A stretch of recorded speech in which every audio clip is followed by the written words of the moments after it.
Hello बच्चों, कैसे हैं आप लोग? ठीक ठाक पढ़ाई चल रही है?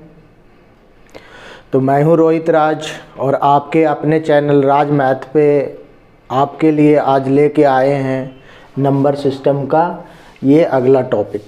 नंबर सिस्टम पे बहुत सारी चीज़ें हमने आपको बता दिया है कि कौन कौन से नंबर सिस्टम हमें पढ़ना है और उस नंबर सिस्टम में डेसिमल नंबर सिस्टम को कैसे इंडियन नंबर सिस्टम में और इंटरनेशनल नंबर सिस्टम में लिखते हैं, उसका प्लेस वैल्यू कैसे निकालते हैं। और पिछले वीडियो में हमने आपको कार्डिनल नंबर्स, ऑर्डिनल नंबर्स और नॉमिनल नंबर के बारे में आपको बता दिया है। यदि उसके बारे में आपको जानकारी चाहिए तो आप YouTube में जाके हमारे पिछले वीडियो देख सकते हैं।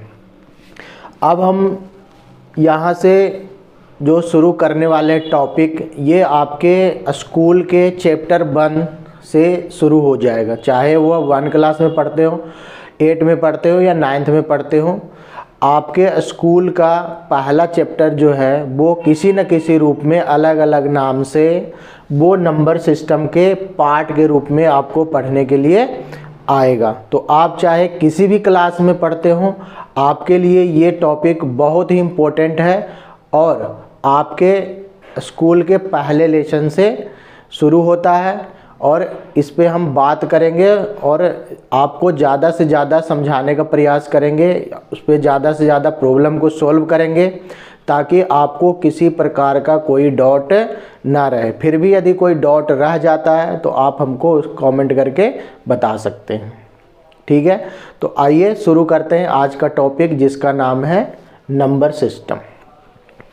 तो नंबर सिस्टम में जिन नंबरों को पढ़ना है, यानी जो नंबर आपने पढ़ा होगा आज तक, उसमें सारे नंबरों को आज हम संक्षेप में आपको बताएंगे कि आपको इसके बारे में पढ़ना है। फिर हम धीरे धीरे उस पर वीडियो लाते जाएंगे जिसमें डिटेल्स से उसके बारे में आपको बताएंगे और उस पर जो अच्छे अच्छे क्वेश्चंस आते हैं वो आपको सॉल्व करना सिखाएंगे।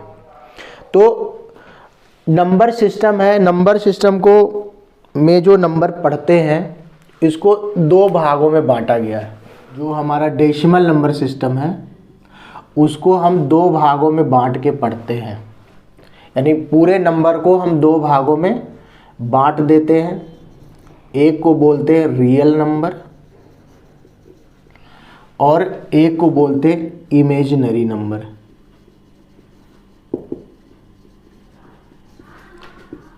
Imaginary number. तो जो नंबर हम पढ़ेंगे, जितना भी नंबर पढ़ेंगे हम अपने जीवन में डेसिमल नंबर सिस्टम का, उन सभी नंबरों को हम 2 भागों में बांट के पढ़ते हैं। एक को बोलते हैं रियल नंबर, हिंदी में इसको बोलते हैं वास्तविक संख्या, जो कि वास्तव में होता है, जो नेचर में एग्जिस्ट करता है या अभी तक हमने जिसके बारे में पढ़ा है।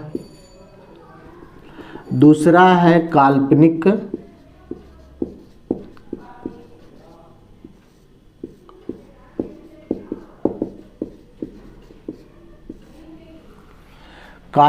संख्या।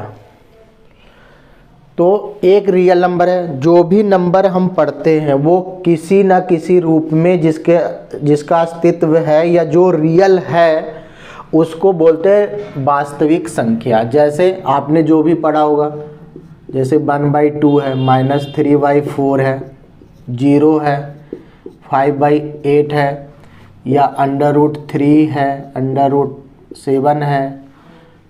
ये कुछ भी नंबर, चाहे वो रेशनल नंबर हो चाहे वो इरेशनल नंबर हो, सभी नंबरों को जब हम मिला देंगे तो उसका जो स्वरूप होगा वो वास्तविक होगा, यानी वो रियल में एग्जिस्ट करता है, जिसके बारे में हम अभी तक पता कर चुके हैं। और एक नंबर होता है इमेजिनरी, जो वास्तविक में होता नहीं है, उसके बारे में हम सिर्फ कल्पना कर सकते हैं कि एक ऐसा नंबर भी हो सकता है। रियल में वो नहीं होता, क्योंकि यदि वो होगा, एग्जिस्ट करेगा, तो उसको हम क्या बोलेंगे, वास्तविक संख्या। लेकिन कुछ ऐसे संख्या होते हैं जो हम कल्पना कर लेते हैं कि हाँ ऐसा हो सकता है, जैसे √-1।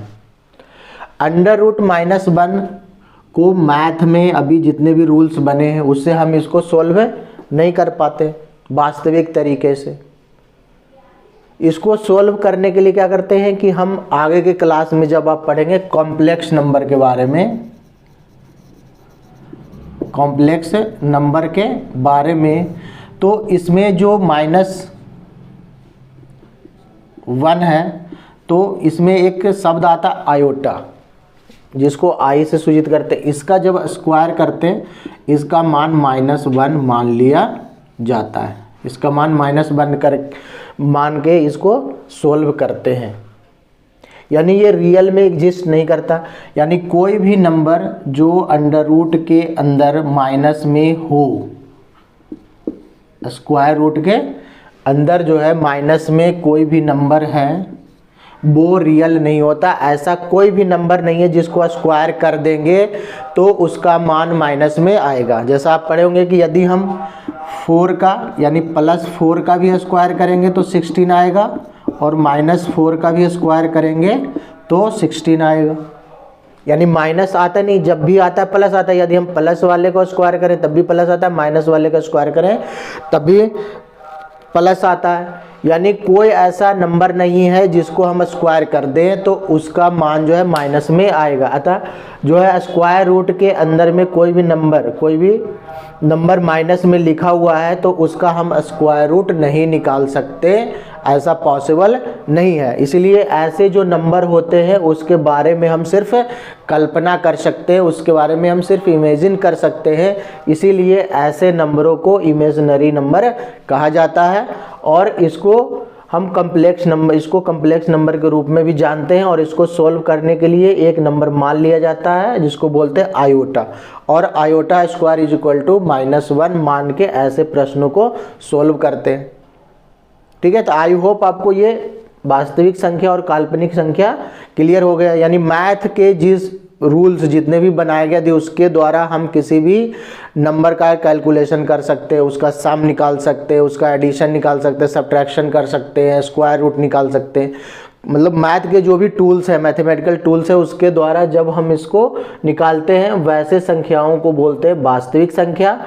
और जिन संख्याओं को मैथमेटिकल टूल के द्वारा जो बनाए गए हैं उसके द्वारा हम इसको सॉल्व नहीं कर सकते तो उसको बोलते हैं इमेजिनरी नंबर। सिंपल वे में इसको सॉल्व नहीं किया जा सकता, इसके लिए एक नंबर माना गया है तो इसको सॉल्व करते हैं। तो ऐसे नंबर को बोलते हैं इमेजिनरी नंबर।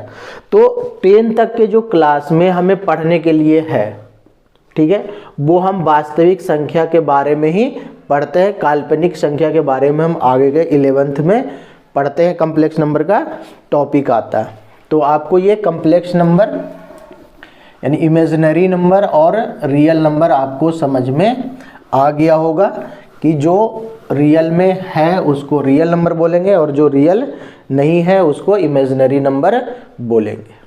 ठीक है, तो आई होप आपको ये समझ में आ गया होगा। ठीक है, अब इसमें क्या है कि वास्तविक संख्या जो होता है वो इसमें से कुछ रेशनल होते हैं और कुछ इरेशनल होते हैं।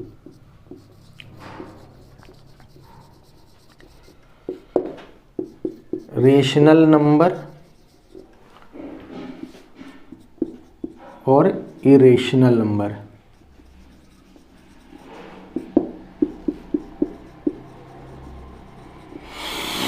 ये जो भी नंबर हमने आपको लिखा है इसमें से ये वाला जो इधर वाले सारे हैं ये रेशनल नंबर में आते हैं। जैसे 1/2 है, -3/4 है, 0 है, 1 है, 6 है, इस तरह के जो नंबर आते हैं ये सारे रेशनल नंबर में हैं। और इरेशनल नंबर में जो अंडर रूट के अंदर में आते हैं उसको बोलते हैं इरेशनल नंबर। या दूसरे तरह से इसका परिभाषा, जैसे रियल नंबर को आपको कोई बोलेगा कि डिफाइन करना है कि रियल नंबर किसे कहते हैं, तो the collection of rational number and irrational number are called real numbers. The collection of rational numbers and irrational numbers are called real number. यानी परिमेय संख्या और अपरिमेय संख्या के समूह को वास्तविक संख्या कहते हैं। यानी जितना भी रेशनल नंबर है और जितना इरेशनल नंबर है, सबको यदि हम एक बैग के अंदर पैक कर देंगे तो वो जो कलेक्शन बनेगा उसको बोलेंगे रियल नंबर। यानी रियल नंबर जो होता है उसमें से कुछ रेशनल होते हैं और कुछ इरेशनल होते हैं। ठीक है, तो रियल नंबर का परिभाषा आपको समझ में आ गया होगा कि the collection of rational number and irrational number are called real numbers. परिमेय संख्या और अपरिमेय संख्या के समूह को वास्तविक संख्या कहते हैं। तो परिमेय संख्या किसको कहते हैं? तो परिमेय संख्या कहता है कि जिन संख्याओं को P बटा Q के रूप में लिखा जा सकता है, P बटा Q के रूप में लिखा जा सकता है, जहां Q जो है वो नॉट इज इक्वल टू 0। यानी दो इंटीजर्स हैं, ये दो संख्या है P और Q, तो यदि हम उसको P बटा Q के रूप में लिख सकते हैं जहां Q जो है वो 0 के बराबर नहीं होना चाहिए, तो वैसे संख्या को रेशनल नंबर कहते हैं। और जिन संख्याओं को P बटा Q के रूप में नहीं लिख सकते वैसे संख्या को इरेशनल नंबर कहते हैं। मोटा मोटी ये डिफिनेशन होता है इरेशनल नंबर का। लेकिन वास्तविक में आप समझेंगे तो इरेशनल नंबर जो है वो समझने के लिए बहुत मतलब एक जटिल प्रोसेस है इसको समझने के लिए कि हम किन संख्याओं को P बटा Q के रूप में नहीं लिख सकते। तो इस पे हम विशेष जब हम इरेशनल नंबर पे आएंगे, टॉपिक इस पे हम लेके आएंगे तो आपको इसके बारे में डिटेल से बताएंगे। अभी आप इसको समझ ले कि जो अंडर रूट में संख्या होता है, एक संख्या का नाम आपने सुना होगा पाई। पाई भी इरेशनल नंबर है, या कुछ ऐसे डेसिमल आते हैं उसको हम बोलते हैं इरेशनल नंबर, जैसे 1 2 1 2 3 1 2 0 4 ऐसे करके कुछ नंबर्स ऐसे डॉट डॉट आते जाएंगे। ये नॉन टर्मिनेटिंग और नॉन रिपीटिंग डेसिमल जो होते हैं उसको हम इरेशनल नंबर बोलते हैं।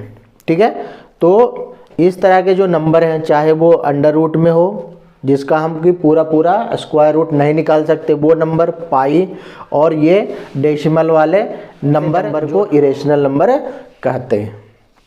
ठीक है, इसके बारे में हम और डिटेल से जब इरेशनल नंबर आएंगे तो इस पर चर्चा करेंगे। होगा कि जिसको P बटा Q के रूप में नहीं लिख सकते वो इरेशनल नंबर है, जिसको P बटा Q के रूप में लिख सकते हैं वो होता है रेशनल नंबर। जैसे ये P बटा Q के रूप में लिखा हुआ है, ये भी लिखा हुआ है। 0 रेशनल नंबर है कि नहीं? तो है, क्योंकि 0 को हम 0 बटा 1 लिख सकते हैं, तो ये P बटा Q के रूप में हो गया, इसीलिए क्या है, ये रेशनल नंबर है। ये सब जो नंबर होते हैं वो रेशनल नंबर होते हैं।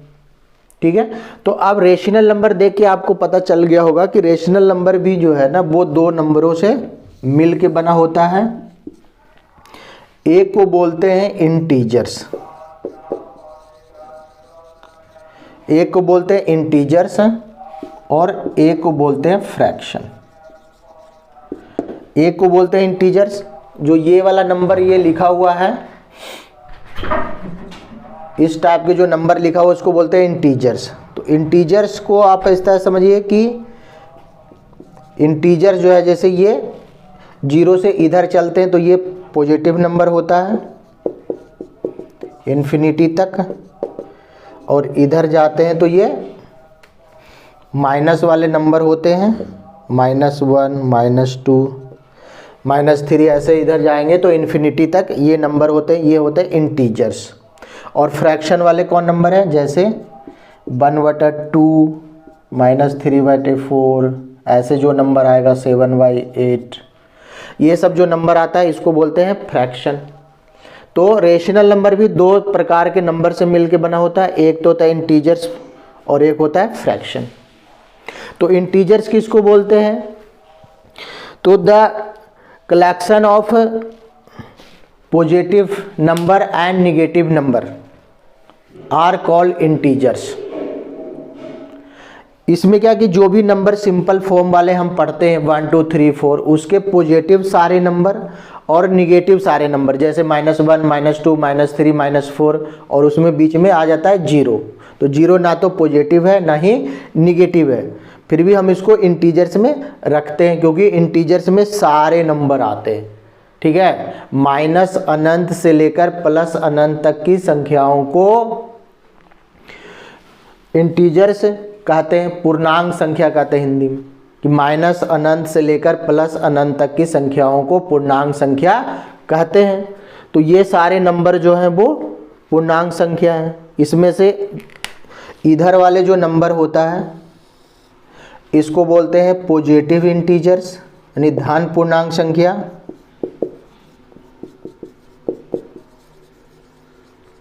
और इधर वाले जो नंबर होते हैं इसको बोलते हैं निगेटिव इंटीजर्स, यानी ऋण पूर्णांक संख्या। और 0 जो होता है ये ना तो पॉजिटिव होता है और ना ही निगेटिव होता है। ठीक है, इसको एक अलग संख्या बोलते हैं जिसका नाम है होल नंबर्स। Whole numbers. तो इंटीजर्स जो है वो 2 प्रकार के, एक पॉजिटिव हो गया, एक निगेटिव, या 3 प्रकार बोल सकते हैं, और एक होता है होल नंबर्स। ठीक है, तो इंटीजर्स को 3 भागों में बांट दिया गया। एक तो होता है पॉजिटिव इंटीजर्स, एक होता है निगेटिव इंटीजर्स, और एक होते हैं होल नंबर। ठीक है, तो होल नंबर किसको बोलते हैं? तो पॉजिटिव इंटीजर और में 0 यदि हम लगा देते हैं, उसमें शामिल कर लेते हैं, उसको बोलते हैं होल नंबर। ठीक है, तो अभी इस पे बात करेंगे। फ्रैक्शन जो होता है ये भी 2 प्रकार का होता है। फ्रैक्शन जो होता है वो 2 प्रकार के होता है। इसको एक को बोलते हैं सिंपल फ्रैक्शन और एक को बोलते हैं डेसिमल फ्रैक्शन।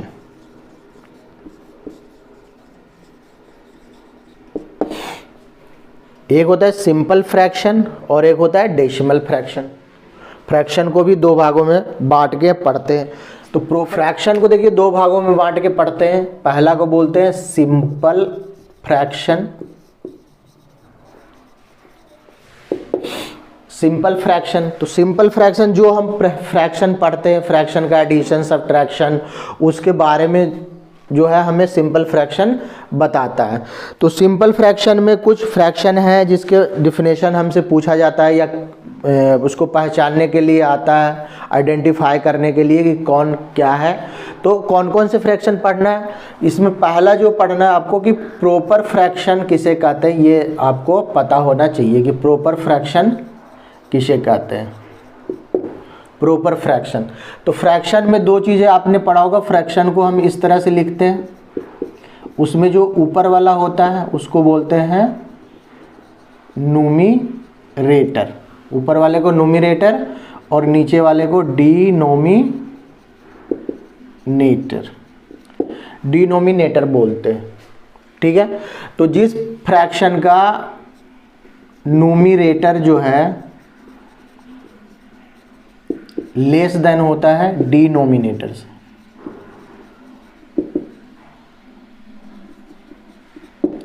डिनोमिनेटर से, उसको बोलते हैं प्रॉपर फ्रैक्शन।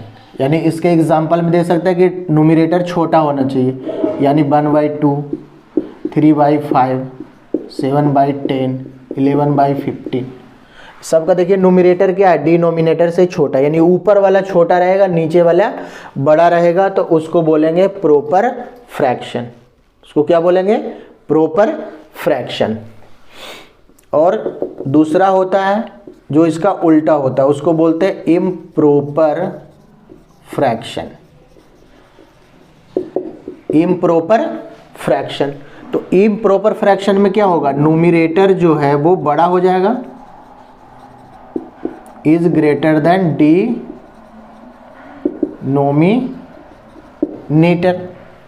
न्यूमरेटर बड़ा हो जाएगा तो बड़ा कर दीजिए, जैसे 4/3, 5/3, 10/7, 17/15। ये क्या हो गया? Improper fraction. इसमें क्या है, ऊपर वाला बड़ा होता है, नीचे वाला छोटा होता है, यानी न्यूमरेटर बड़ा होता है, डिनोमिनेटर छोटा होता है। तो ऐसे फ्रैक्शन को क्या करते हैं, आपको पता होगा कि जब ऊपर वाला बड़ा नीचे वाला छोटा होता है तो इसको एक दूसरे फॉर्म में चेंज कर देते हैं। जैसे 4/3 है तो हम इसको क्या करते हैं, 4 को 3 से डिवाइड कर देते हैं 1, तो इसको 1 × 1/3 भी लिखते हैं। तो इम्प्रॉपर फ्रैक्शन को एक दूसरे फॉर्म में चेंज कर दिया जाता है, जिसको इस तरह से लिखते हैं, वैसे फॉर्म को बोलते हैं मिक्स्ड फ्रैक्शन। क्या बोलते हैं, मिक्स्ड फ्रैक्शन। तो तीसरा में हम लोग क्या पढ़ेंगे, मिक्स्ड फ्रैक्शन के बारे में पढ़ेंगे, मिक्स्ड फ्रैक्शन के बारे में पढ़ेंगे। तो मिक्स्ड फ्रैक्शन में क्या होता है, अब ये ऐसे जैसे हमने इसको ऐसे लिखा, इसमें क्या है, एक होल नंबर है और एक क्या है, प्रॉपर फ्रैक्शन है। ये वाला पार्ट क्या है, होल नंबर, और ये वाला पार्ट क्या है, प्रॉपर फ्रैक्शन। ये जब भी आएगा तो इसमें क्या है कि जो इसका न्यूमरेटर है वो छोटा होगा और डिनोमिनेटर इसका बड़ा होगा, यानी ये वाला जो फॉर्म आता है इसमें ये वाला प्रॉपर फ्रैक्शन होता है, यानी मिक्स्ड करके बनता है जो फ्रैक्शन। इसमें क्या होते हैं, एक तो होल नंबर होता है, होल नंबर, और एक प्रॉपर फ्रैक्शन होता है। एक होल नंबर और एक प्रॉपर फ्रैक्शन को मिलाकर के बनता है मिक्स्ड फ्रैक्शन। प्रॉपर तरीके से जो प्रॉपर फ्रैक्शन है उसको मिक्स्ड फ्रैक्शन में चेंज करने का ज़रूरत नहीं पड़ता। जैसे ये वाला है 3/5 है तो इसको 3/5 ही लिख के इसका आंसर लिख देते हैं, इसको मिक्स में चेंज किया ही नहीं जाता। लेकिन हम चाहे तो इसको कर सकते हैं, ऐसा नहीं है, इसको 0 लिखेंगे, 0 × 3/5, तो ये क्या है, मिक्स फ्रैक्शन में चेंज हो गया, क्योंकि हम यहाँ पे क्या लिखे, होल नंबर, और होल नंबर में 0 भी आता है। तो होल नंबर में 0 कब आएगा, जब हम प्रॉपर फ्रैक्शन को मिक्स फ्रैक्शन में चेंज करेंगे, वहाँ पे हम यहाँ पे 0 लेते हैं। लेकिन आप कहीं भी ऐसा लिखा हुआ आपने नहीं देखा होगा, कहीं भी आप यहाँ पे ऐसा लिखा हुआ नहीं देखा होगा। इसका मतलब ये नहीं होता कि एग्जिस्ट नहीं करता, एग्जिस्ट करता है, हम इसको इस तरह से लिख सकते हैं, लेकिन नॉर्मल वे में नहीं लिखते। इसलिए हम बोल सकते हैं कि प्रॉपर फ्रैक्शन को मिक्स फ्रैक्शन में चेंज करने की ज़रूरत नहीं होती। यदि प्रॉपर फ्रैक्शन में आदि आपका कोई जवाब आ रहा है तो हम उसको प्रॉपर फ्रैक्शन में ही आंसर लिखेंगे। लेकिन यदि कोई आंसर आपका इम्प्रॉपर फ्रैक्शन में आ रहा है, इम्प्रॉपर फ्रैक्शन में आ रहा है, तो उसका स्टैंडर्ड तरीका लिखने का यही है कि आप उसको मिक्स फ्रैक्शन में लिख के उसका आंसर, तो आप उसको मिक्स फ्रैक्शन में चेंज करें। तो मिक्स फ्रैक्शन में चेंज करके हम चीज़ों को इस तरह से लिखते हैं, संख्याओं को, ठीक है। तो इसमें जैसे ये लिखा हुआ है, ये क्या, एक मिक्स फ्रैक्शन है। इसमें ये वाला पार्ट जो है होल नंबर है और ये वाला प्रॉपर फ्रैक्शन है, ठीक है। तो इसका कन्वर्जन कैसे करते हैं इस पे भी हम बात करेंगे, ठीक है। जब हम फ्रैक्शन का चैप्टर लेके आएंगे तो इस पे पूरा और डिटेल से बात करेंगे। इसमें कौन कौन से क्वेश्चन आता है, जैसे जो है फ्रैक्शन का एडिशन, सब्ट्रैक्शन, मल्टीप्लिकेशन, डिवीजन, उसको असेंडिंग ऑर्डर में लिखने के लिए, उसको डिसेंडिंग ऑर्डर में लिखने के लिए, या उसको पता करने के लिए कि इसमें कौन बड़ा है कौन छोटा है, ठीक है। फिर इसको इम्प्रॉपर फ्रैक्शन को मिक्स फ्रैक्शन में चेंज करना, मिक्स फ्रैक्शन को इम्प्रॉपर फ्रैक्शन में चेंज करना, ये सब टॉपिक जब लेके आएंगे तो आपको इसके बारे में डिटेल्स में बताएंगे, ठीक है। अभी ये जान ले कि ये सब चीज़ें आपको पढ़ना है, आप अपने आप को तैयार कर लें अभी कि नए साल में हमको जो है इन चीज़ों पर पूरा डिटेल्स पढ़ना है और दम इन सब चीज़ों को धुआं कर देना है कि पूरा कोई भी कहीं से भी पूछ ले तो हमें इसकी जानकारी होनी चाहिए। अब आपने पूरा पढ़ा होगा, ये सब नाम आपने सुना होगा, कईयों ने नहीं सुना होगा, तो पहले से ये सब इन नामों को आप याद कर लें ताकि जब हम डिटेल्स में पढ़ाएं तो आपको इसके बारे में पहले से सुना हुआ होना चाहिए, क्योंकि अब सुना हुआ नहीं रहेगा तो फिर आपको दिक्कत हो जाएगा। तो इसमें मिक्स्ड फ्रैक्शन के बाद इक्विवेलेंट फ्रैक्शन के बारे में आपको एक आता है, इक्विवेलेंट फ्रैक्शन के बारे में।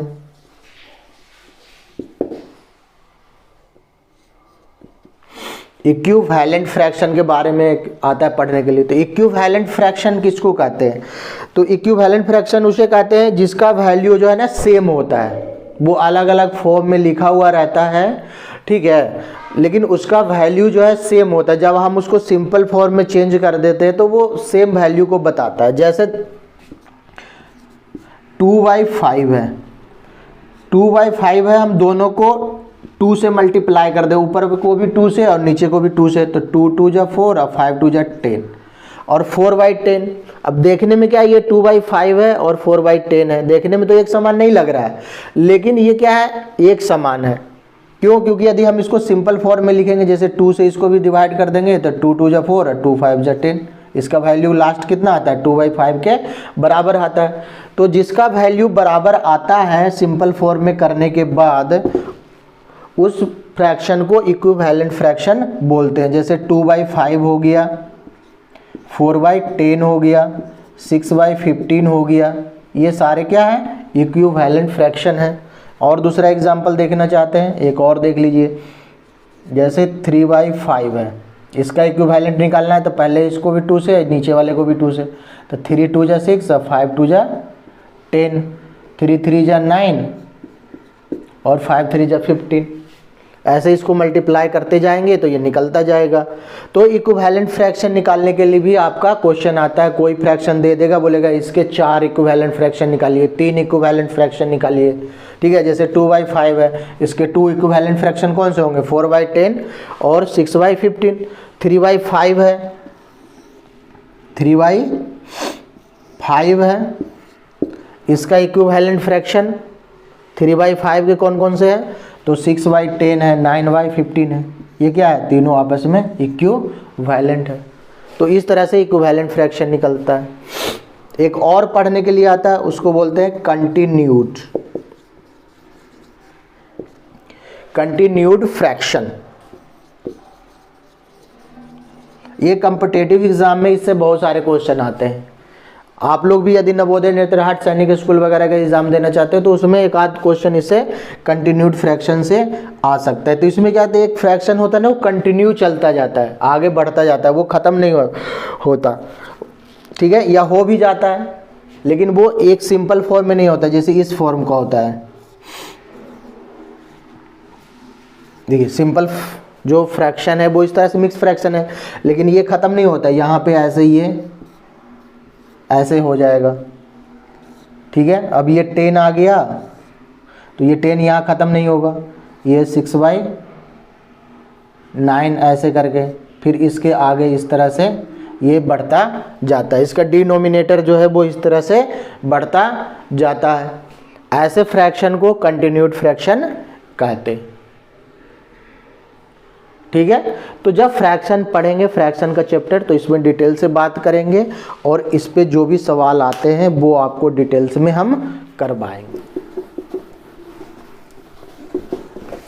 इसका जो दूसरा पार्ट होता है उसको बोलते हैं डेसिमल फ्रैक्शन।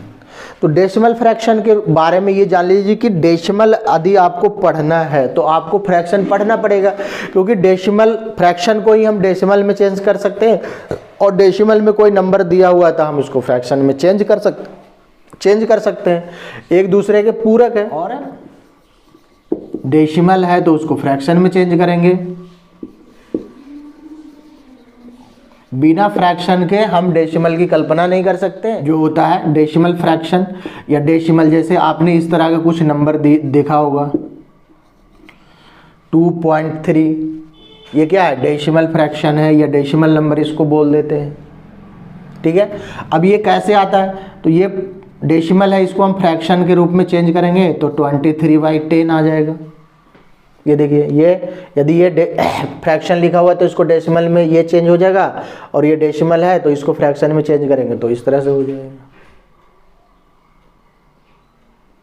तो इस तरह से डेसिमल को, फ्रैक्शन को हम दो भागों में बांट के भी पढ़ सकते हैं, एक है सिंपल फ्रैक्शन और एक डेसिमल फ्रैक्शन के बारे में। तो डेसिमल में हम एक तो आता है कि डेसिमल में कोई नंबर दिया हुआ है, उसका नंबर्स नेम वगैरह आपको हमने बता दिया कि कैसे उसको लिखते, प्लेस वैल्यू चार्ट में हमने आपको बता दिया, उसको कैसे पढ़ते हैं इसके बारे में भी आपको हमने बता दिया। अब डेसिमल में पढ़ना क्या क्या है इसके बारे में हम लोग जानेंगे।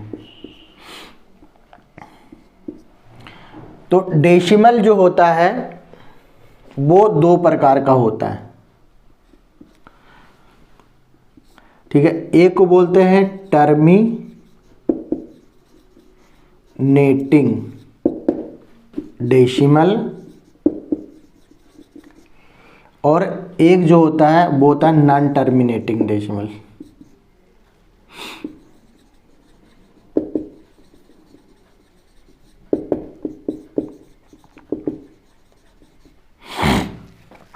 टर्मिनेटिंग डेसिमल कि कुछ डिजिट्स के बाद जो है ना वो टर्मिनेट हो जाता है। टर्मिनेटिंग डेसिमल किसको बोलते हैं?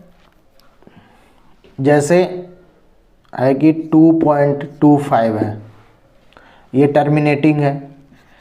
3.75 है, ये क्या टर्मिनेटिंग डेसिमल है। एक नॉन टर्मिनेटिंग डेसिमल होता है, जैसे 10/3 को यदि हम करेंगे तो 3.3333 ऐसे हो, ये जाता है। तो ये ख़त्म नहीं होता, ये चलता जाता है। जैसे और भी हम फ्रैक्शन इसमें देख सकते हैं, जैसे 2.323232 ऐसे करके ये बढ़ता जाएगा। तो इस तरह के जो डेसिमल होते हैं, इस तरह वाले जो टर्मिनेट हो जाते हैं, यानी 2 या 3 डिजिट जाके, ऐसे मान लेते हैं कि 2 डिजिट, 3 डिजिट, 4 डिजिट, 5, 6, 7, 8 के बाद वो टर्मिनेट हो जाता है, ख़त्म हो जाता है। वैसे डेसिमल को टर्मिनेटिंग डेसिमल कहते हैं। और कुछ ऐसे डेसिमल होते हैं वो टर्मिनेट नहीं होते, ख़त्म नहीं होते, उसको अनंत तक, जैसे 10/3 है, इसको आप इसको डिवीज़न करते जाइए, ये ऐसे लगातार चलता जाएगा। ठीक है, तो एक तो डेसिमल हुआ कि जो टर्मिनेट नहीं होता है, लेकिन क्या कुछ नंबर होते हैं उसका रिपीटेशन होता है, जैसे इसमें 3 का रिपीटेशन हो रहा है। ठीक है, और कुछ डेसिमल होते हैं जिसको 2 डिजिट के बाद या 3 डिजिट के बाद रिपीट करते हैं, जैसे इसमें है। इसको यदि हम रेकुरेंग के रूप में लिखना चाहें तो 3.3 लिख के ऊपर में रेकुरेंग लगा देते हैं। इसका मतलब कि ये इसका रिपीटेशन हो रहा है, 3 का रिपीटेशन हो रहा है इन्फिनाइट तक। इसमें क्या 2.3232 है, तो इसको 2.32 का ऊपर में रेकुरेंग लगा देंगे।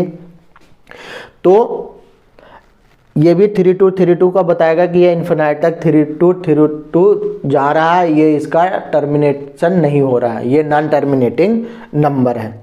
लेकिन क्या है, कुछ इसमें वैसे नंबर आते हैं जो ना तो रिपीटिंग होते हैं और ना ही टर्मिनेटिंग होते हैं। ठीक है, वो रिपीट भी नहीं करता और टर्मिनेट भी नहीं होता है। तो हम बोल सकते हैं कि terminating decimal, non terminating decimal जो होता है ना, वो 2 प्रकार का होता है। नॉन टर्मिनेटिंग डेसिमल जो है वो 2 प्रकार का होता है। एक को बोलते हैं नॉन टर्मिनेटिंग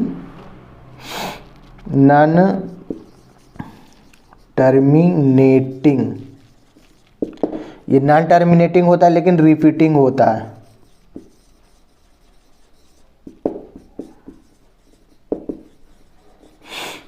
नॉन टर्मिनेटिंग होता है लेकिन रिपीटिंग डेसिमल होता है, जैसे ये वाला हो गया, रेकुरिंग वाला देख लीजिए 3 या 2.32 का रेकुरिंग है, या 4.675 का ऐसे लगाते रिकरिंग है।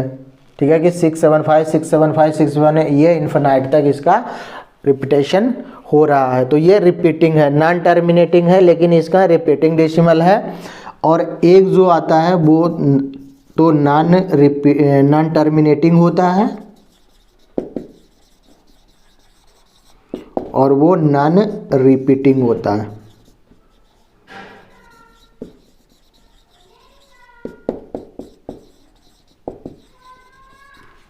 ठीक है, वो नॉन टर्मिनेटिंग रिपीटिंग डेसिमल ये वाला होते हैं, और एक जो होते हैं नॉन टर्मिनेटिंग होते हैं और नॉन रिपीटिंग डेसिमल होते हैं।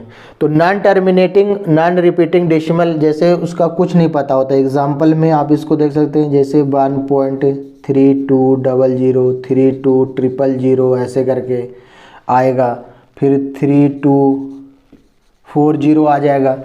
इस तरह से क्या है कि ये टर्मिनेटिंग भी नहीं है और रिपीटिंग भी नहीं है। ठीक है, 3220 आ रहा है, फिर 30 आ रहा है, फिर 40 आ जाएगा, फिर 50 आ जाएगा। तो ये कोई पता नहीं चल रहा है कि कब जाके ये रिपीट करेगा या इसमें कुछ और आ जाएगा। तो इस तरह के जो नंबर होते हैं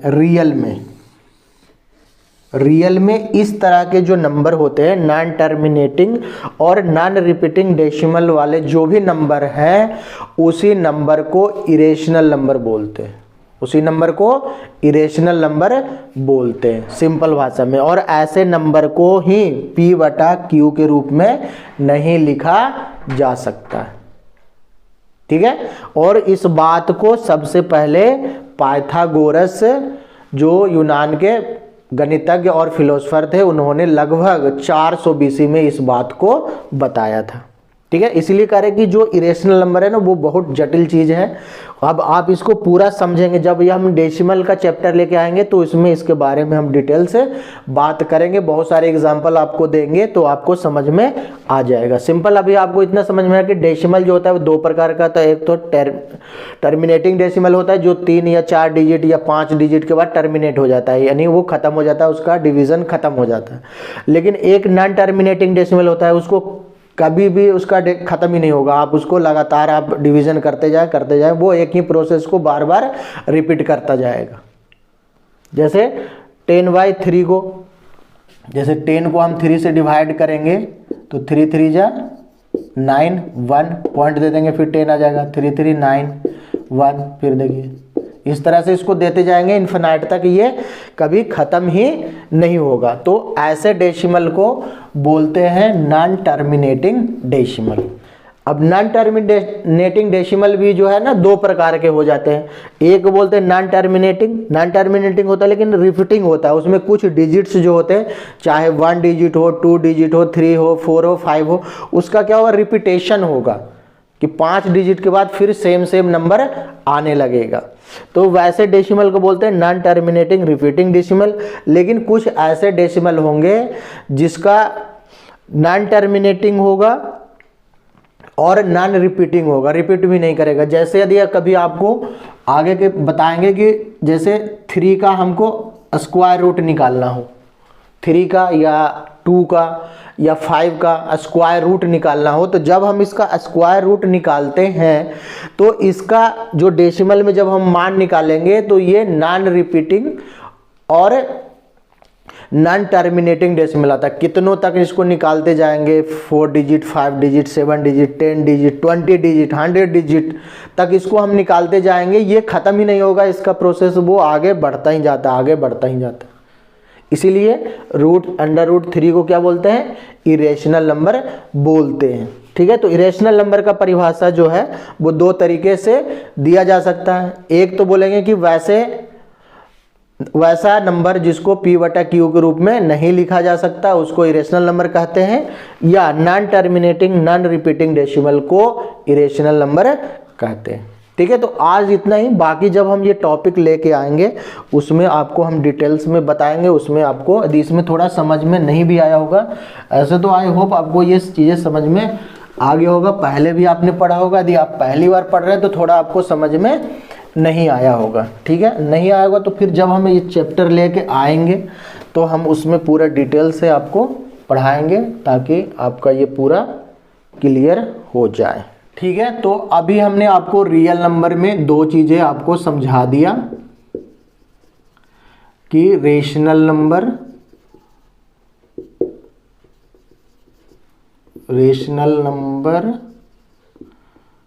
और इरेशनल नंबर के बारे में। रेशनल नंबर में हमने आपको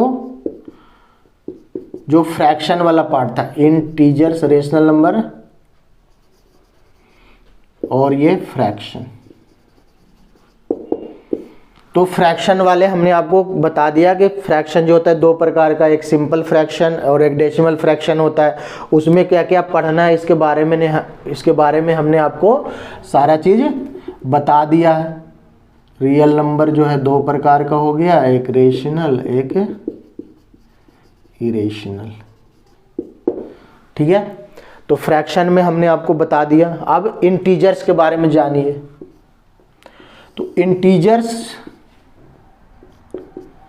को यदि हम करते तो यहाँ 0, इधर 1 2 3 4 5 इस तरह से इन्फिनिटी पे जाता है, इधर -1 -2 -3 -4 -5 ये भी इन्फिनिटी तक इधर जाएगा, ठीक है। तो यहाँ से जो ये नंबर शुरू होता है इसको बोलते हैं पॉजिटिव इंटीजर, इसको बोलते हैं पॉजिटिव इंटीजर्स, और जनरल लैंग्वेज में इसी को बोलते हैं नेचुरल नंबर। नेचुरल नंबर जो इंटीजर्स का पॉजिटिव पार्ट होता है या पॉजिटिव इंटीजर्स जो होते हैं उसी को बोलते हैं नेचुरल नंबर। ठीक है, और नेचुरल नंबर में यदि हम जीरो को ऐड कर देते हैं, नेचुरल नंबर में जीरो को ऐड कर देते हैं तो ये पूरा जो बनता है, ये दोनों को ऐड करके जो बनता है उसको बोलते हैं होल नंबर। जीरो को अलग क्यों रखते हैं? क्योंकि जीरो जो है ना वो ना तो पॉजिटिव इंटीजर्स है और ना ही निगेटिव इंटीजर्स है, ना ही निगेटिव इंटीजर्स है, इसीलिए हम इसको अलग रखते हैं। ठीक है, तो निगेटिव इंटीजर में ये आता है, ठीक है, और पॉजिटिव इंटीजर्स में इधर वाले पार्ट आते हैं, जीरो उसमें नहीं आता है। फतेह की बात आपको बताऊं कि जीरो जो है ना वो नेचर में एग्जिस्ट नहीं करता है, नेचर में जीरो होता नहीं है। क्यों? क्योंकि नेचर ने अपने क्रिएशन में कोई भी चीज ऐसा नहीं बनाया है जो जिसका कि इस दुनिया में इंपॉर्टेंस नहीं हो। प्रकृति ने हर एक चीज को, आपको, हमको, पेड़ पौधों को, छोटे से छोटे कीड़े मकोड़ों को, किसी को भी बहुत ही शिद्दत से बनाया है और उसका एक वैल्यू होता है। इसीलिए जीरो जो है वो नेचर में एग्जिस्ट नहीं करता, वो नेचुरल चीज नहीं है, जीरो को आदमी ने बनाया है। इसीलिए यदि कोई आपको कह रहा है कि आपका कोई वैल्यू नहीं है, आप जीरो हैं, तो ये आदमी आपको कह रहा है, प्रकृति ने नहीं कहा है। ठीक है ना, प्रकृति तो आपको बहुत शिद्दत से, बहुत ही क्षमता के साथ आपको इस दुनिया में भेजा है, आप चाहे तो कुछ भी कर सकते हैं। इसीलिए अपने वैल्यू को समझिए, ये शून्य वून जो है ना नेचर के ये में नहीं है। इसीलिए मैथ में भी क्या है, जीरो को इससे नेचुरल नंबर से अलग रखा गया है कि आप अपने अस्तित्व को पहचानिए। भगवान ने आपको जीरो बना के नहीं भेजा, आप जो सोच के बैठे कि नहीं उसको तो भगवान ने बहुत सारी क्षमताओं से नवाजा है, उसको तो ये भी आता है वो भी आता है, हमको तो ये नहीं आता वो नहीं आता। भगवान हमारे साथ बहुत अन्याय किए। नेचर के नज़र में कोई बड़ा, कोई छोटा, कोई विशाल नहीं है, उसके लिए सारे बराबर हैं। जिस दृष्टि से वो सूर्य को देखता है उसी दृष्टि से वो पृथ्वी को भी देखता है, उसी दृष्टि से आपको भी देखता है। कोई राजा भी है तो भी उसको वो उसी दृष्टि से देखता है। तो आप अपने आप को जीरो मत समझिए, आप अपना वैल्यू समझिए कि भगवान ने आपको इस धरा पे कुछ विशेष करने के लिए भेजा है और आप जो चाहते हैं वो कर सकते हैं, बशर्ते कि उसके साथ आप अपना कनेक्शन बनाइए कि वो आपको क्या करने के लिए भेजा है। पहले इस चीज़ को समझ लीजिए, आप अपने आप को शून्य नहीं समझिए, समझिए कि आपको प्रकृति ने किस काम के लिए भेजा है और उसी काम में अपना मन लगाइए। आपका वैल्यू देखिए बढ़ने लगेगा, लोग आपका इज्जत करने लगेगा, फिर आप भी उस प्रकृति में विश्वास करने लगेंगे। तो उस चीज़ को समझिए कि जीरो अलग से है, वे नेचर में नहीं है, ये पॉजिटिव नेचुरल नंबर में नहीं आता है। ठीक है, तो जीरो अलग है। यदि हम नेचुरल नंबर में जीरो शामिल कर देते हैं तो उसका एक नया नाम आ जाता है, उसको बोलते हैं होल नंबर। तो इंटीजर्स जो है वो पॉजिटिव होता है, निगेटिव होता है, और एक जीरो होता है जो ना तो पॉजिटिव होता है ना ही निगेटिव होता है। यदि आप जीरो हैं भी तो आप ना तो निगेटिव है ना पॉजिटिव है, आप अपने अंदर जैसा सोचेंगे वैसा आप बन जाएंगे। यदि आप अपने अंदर पॉजिटिव एनर्जी का प्रवाह करने लगेंगे तो आप जीवन में कुछ भी हासिल कर सकते हैं, और यदि आप अपने आप को निगेटिव मान के बैठ जाएंगे तो आपको कुछ नहीं मिलेगा। क्योंकि जीरो क्या है, ना तो पॉजिटिव है ना निगेटिव है। यदि जीरो के साथ पॉजिटिव लगाते हैं पॉजिटिव हो जाता है, निगेटिव के साथ लगाते हैं निगेटिव हो जाता है। इसलिए पॉजिटिव लोगों के साथ रहिए और पॉजिटिव चीज़ें करिए तो आप अपने जीवन में कुछ भी हासिल कर सकते हैं। ठीक है, तो समझ रहे हैं ना? ठीक है, अब हम देखेंगे कि ये हो गया निगेटिव इंटीजर्स। तो निगेटिव जो होता है उसको अलग रख देते हैं। यदि नेचुरल नंबर में क्या आता है, निगेटिव लगा देते हैं साइन, तो वो नेगेटिव हो जाता है। अब इसका बारी बारी से हम सबका डिटेल्स में आपको फॉर्मूला, उस पे जो क्वेश्चन आते हैं वो सारा बताएंगे। अभी मोटी ये समझ लीजिए कि हमको पढ़ना क्या क्या है। तो होल नंबर आपको समझ में आ गया होगा, हम इसको इधर लिख देते हैं। नेचुरल नंबर में 0 ऐड कर देते हैं तो वो बन जाता है होल नंबर। ठीक है, अब नेचुरल नंबर जो है ना, इसको अलग अलग इसका जो है वर्गीकरण किया गया है, क्लासिफिकेशन जो है अलग अलग किया गया। जैसे नेचुरल नंबर में ही आपको पता होगा, एक को बोलते हैं, आपने इवन नंबर का नाम सुना होगा, इवन नंबर। ठीक है, इवन नंबर को कहीं कहीं नेचुरल इवन नंबर या इवन नेचुरल नंबर लिखा हुआ रहता है।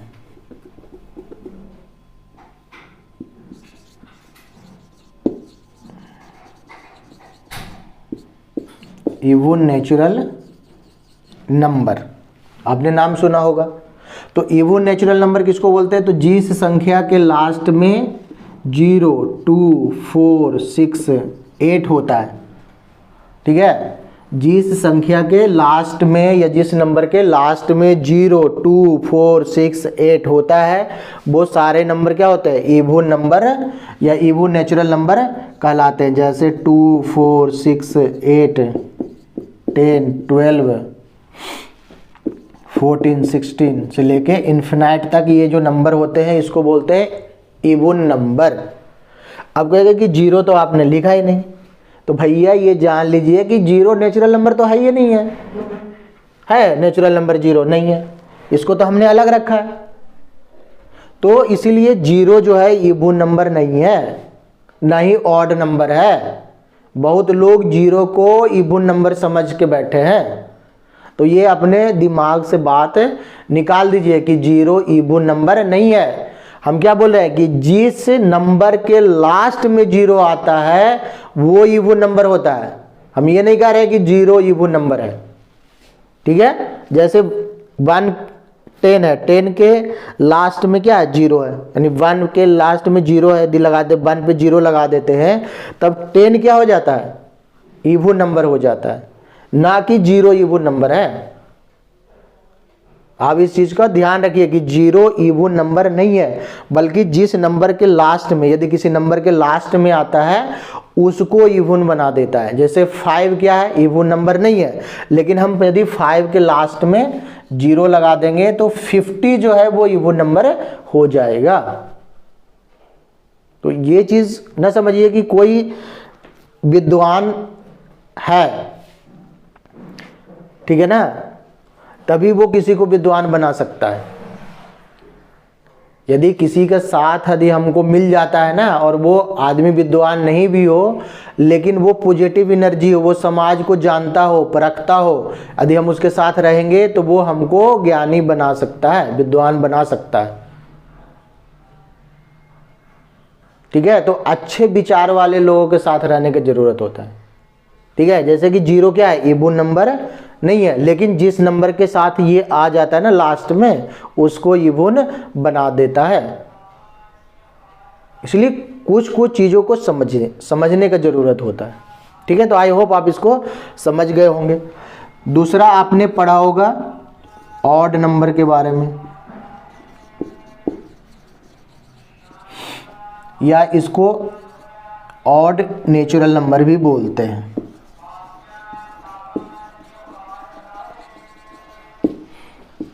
ऑड नेचुरल नंबर, तो जिस नंबर के लास्ट में 1, 3, 5, 7 और 9 होता है, वैसे नंबर को ऑड नंबर कहते हैं या ऑड नेचुरल नंबर कहते हैं। जैसे 1, 3, 5, 7, 9, 11, 13, 15, 17, 19, ऐसे ये चलता जाएगा। तो जिस नंबर के लास्ट में 1, 3, 5, 7, 9 होता है या 1, 3, 7, 5 है, ये भी क्या है?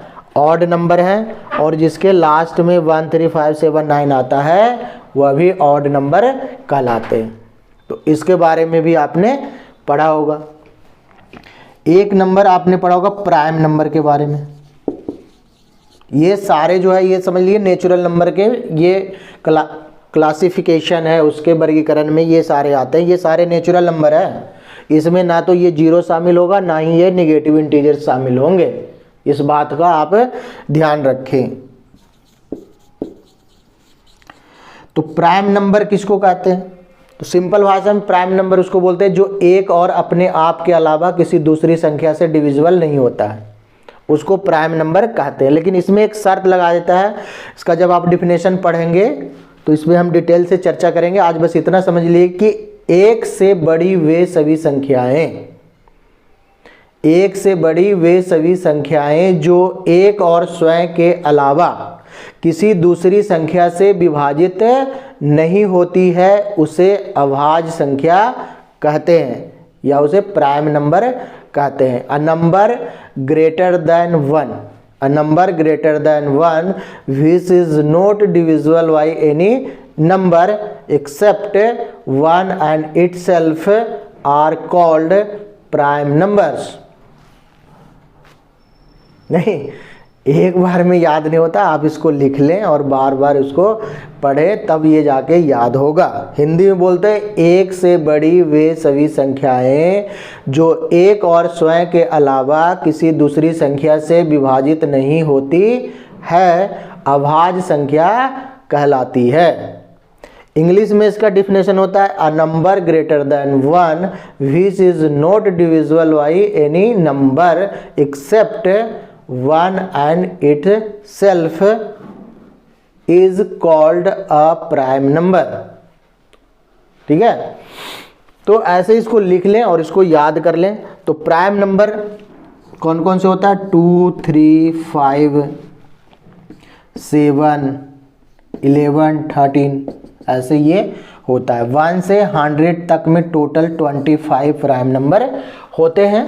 इसके बारे में भी हम आपको बताएंगे जब प्राइम नंबर का चैप्टर लेके आएंगे। ठीक है, हम हर एक जितने भी टॉपिक आपको बता रहे हैं उस पे हम एक एक सेपरेट वीडियो लेके आएंगे, या हो सकता है कि एक वीडियो में 2 टॉपिक यदि कवर हो जाएगा तो हम 2 टॉपिक को कवर करेंगे। ठीक है, तो ये प्राइम नंबर भी आपको समझ में आ गया होगा, नहीं तो कोई बात नहीं, अभी प्राइम नंबर इसको याद करें। जो डिफिनेशन हमने बताया उसको 2-3 बार सुने, वीडियो को पॉज करके और इसको याद कर लें। बाकी अब चाहे तो इसको लिख सकते हैं। 1 से 100 तक 25 प्राइम नंबर होते हैं। ठीक है, अब इसके आगे देखेंगे तो चौथा यहाँ पे लिख दे रहे हैं। प्राइम नंबर के बाद एक नंबर आपको पढ़ने के लिए आता है, उसको बोलते हैं कंपोजिट नंबर। कंपोजिट नंबर, ये कंपोजिट नंबर किसे कहते हैं? तो एक से बड़ी वे सभी संख्याएं जो प्राइम नंबर नहीं होती है वो सारे क्या होते हैं? कंपोजिट नंबर होते हैं या भाज्य संख्या कहलाते हैं।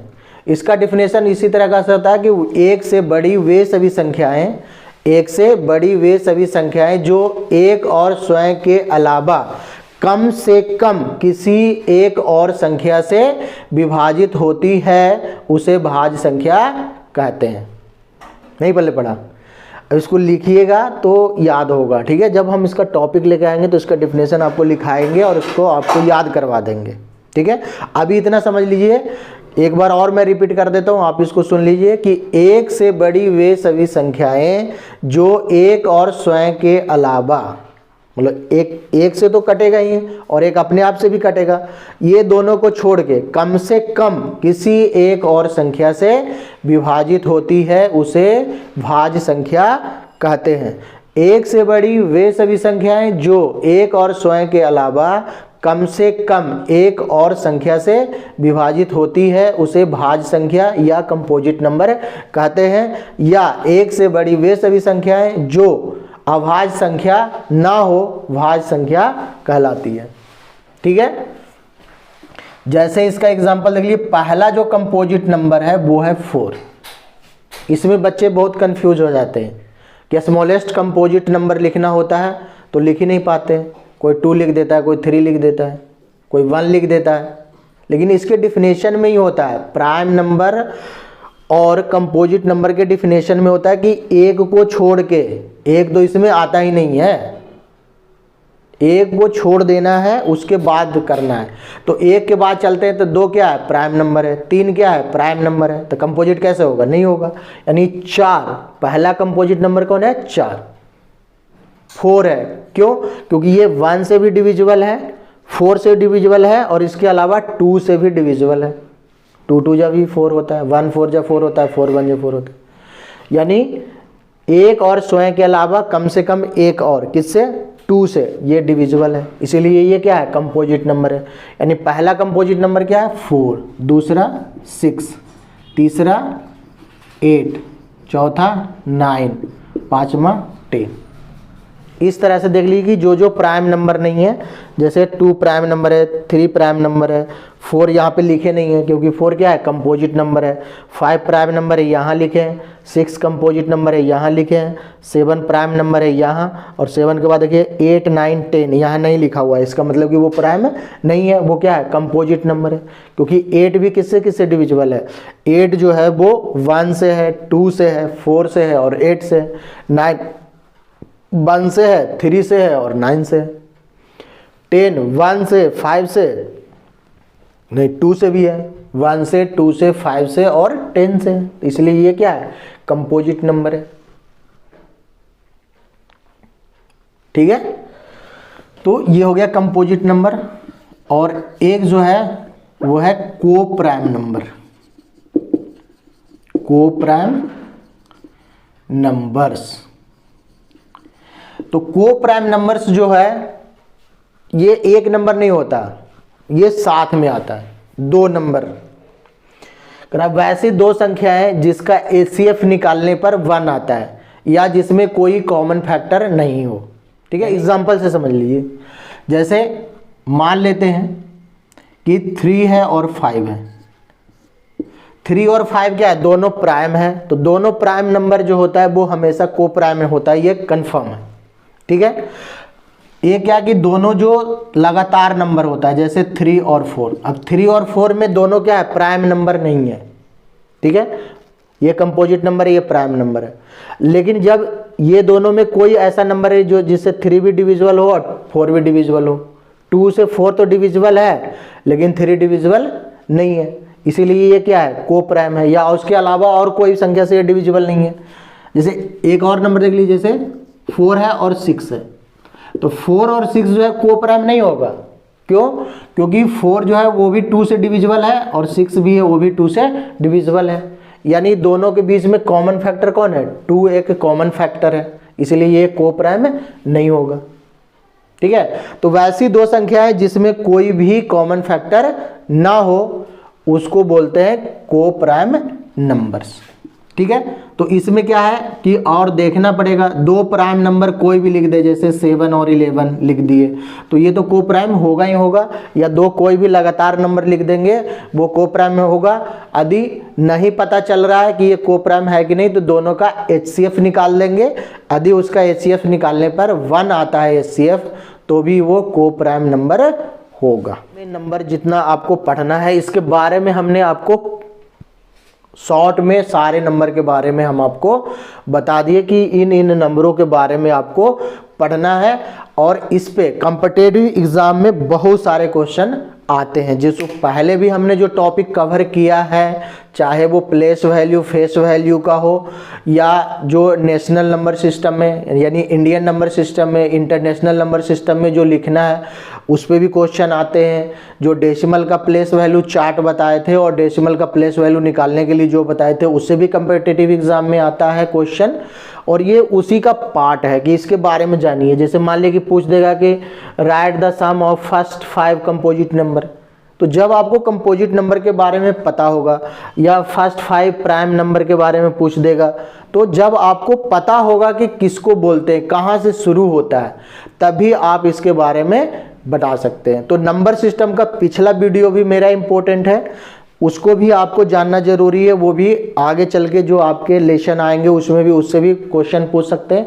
तो अभी तक हमारा पिछला वीडियो आपने नहीं देखा है तो आप उन सब वीडियो को भी देख के आप कुछ ज्ञान प्राप्त कर सकते हैं। बाकी इस वीडियो के बाद जितने भी टॉपिक हमने आपको इसमें लिखा है उस पर हम अच्छे से उसका डिफिनेशन, उस पर जो कम्पिटिटिव एग्ज़ाम में मैथ पूछते हैं या आपके स्कूल के जो आपका सिलेबस है उसमें किस किस तरह से क्वेश्चन आते हैं, उसको कैसे बनाते हैं, इन सब पे हम डिटेल्स में बात करेंगे।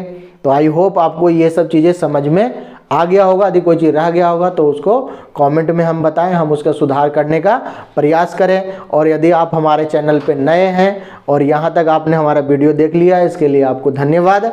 और आप इस चैनल को सब्सक्राइब कर लें, इसके लिए भी हम आपको एडवांस में शुक्रिया अदा करते हैं। तो आप इस चैनल को सब्सक्राइब कर लें और हमारा चैनल देखते रहें। All the best.